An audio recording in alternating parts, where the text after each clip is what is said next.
some strategies for adding value to supply chains. My guest today is Deanna Kaufman. She is Vice President of Körber Supply Chain. Hi, Deanna. Hi, how are you doing today? Good, thank you for being with me. Let's start out as one of the big advantages, or one of the big strategies, the notion of data integration and what value it brings to supply chain. But before I get an answer from you on that, I'd like you to tell me what you think data integration even means. It's kind of a vague term. What kind of data integrate how? Well, when we think about supply chain data, right, I think a lot of customers and shippers out there are used to thinking it from an enterprise resource planning perspective, right? They have these enormous data lakes and distribution systems tied up into their ERP system. But sometimes I think that you have a lack of connectivity between that full data path. So what do I mean by that? Is that there's so many different systems that have to connect to talk to feed data into that data lake.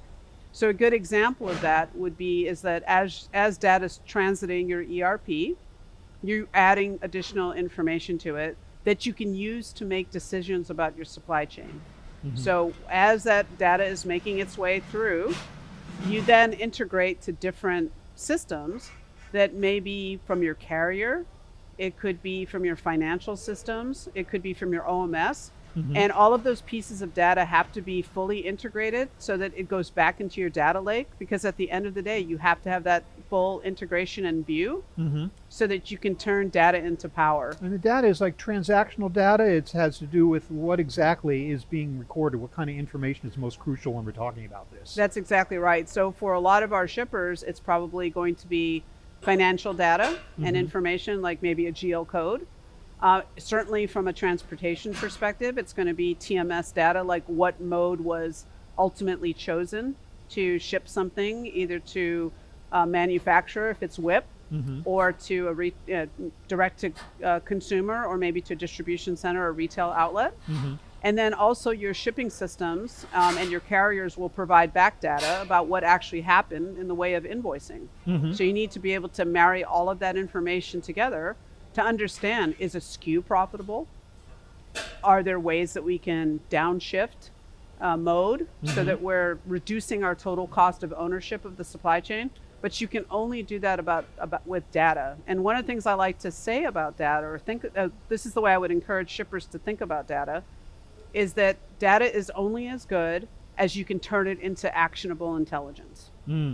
Yeah, it makes me think that maybe the whole idea of a data lake is a poor metaphor, because it implies it's just walled off or separated from everything else. Nothing flows in or out, it's just there. That's right. You're suggesting it has to be something quite different. It has to be a free flow of data. It's a free flow of data, and it's building the connectivity. Both internally within the organization and with your supply chain partners. That's correct. Right. Okay, so we're talking data, we're talking automation, we're talking things that have nothing to do with people necessarily, but people are still important.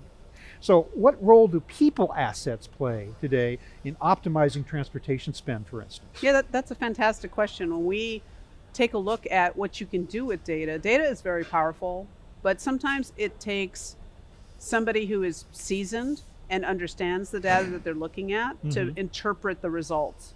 And what we often find is that shippers, they have so many different things that they're trying to accomplish, objectives that they're trying to meet within their organization, that they're not very focused on supply chain topics or transportation around performance levels, SLAs.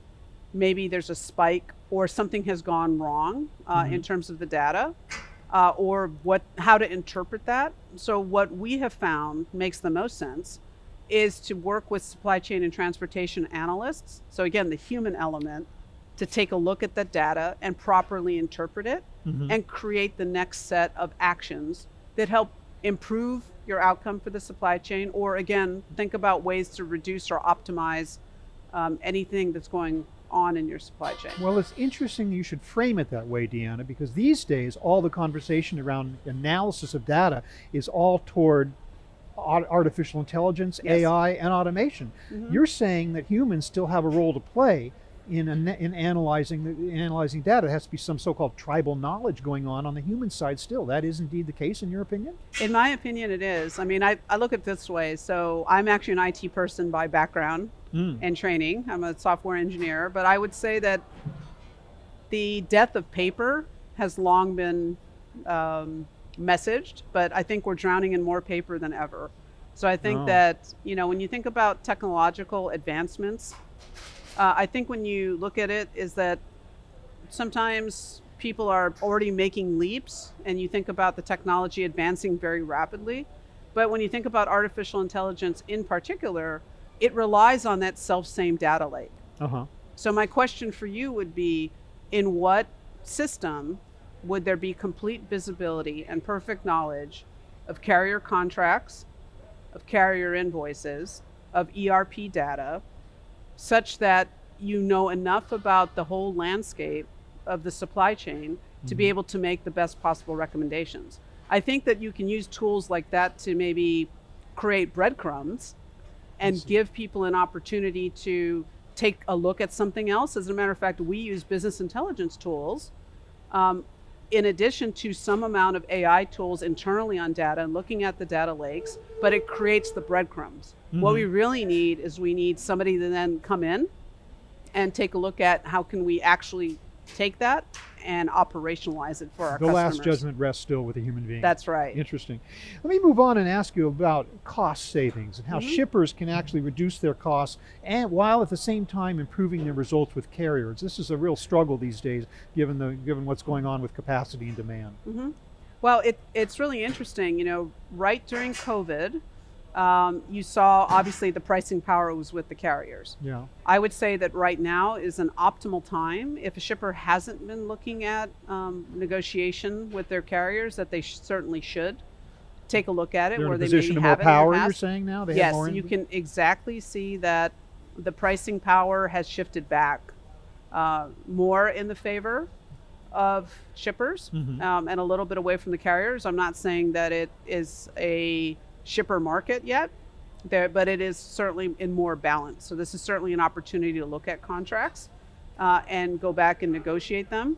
The other thing I think is important to consider if you're a shipper is to look at how can you optimize modes, how can you bring regional carriers into the mix, how can you protect yourself in terms of risk mitigation, how can you serve your customers better from a service level agreement perspective, and take a look at every tool that you possibly can in a competitive bid situation to reduce that total cost. No discussion, though, about what we're talking about is complete, though, without talking about the environment and how shippers can, at the same time doing all this other stuff, reduce their carbon footprint. Yes. Do you have any recommendations for that?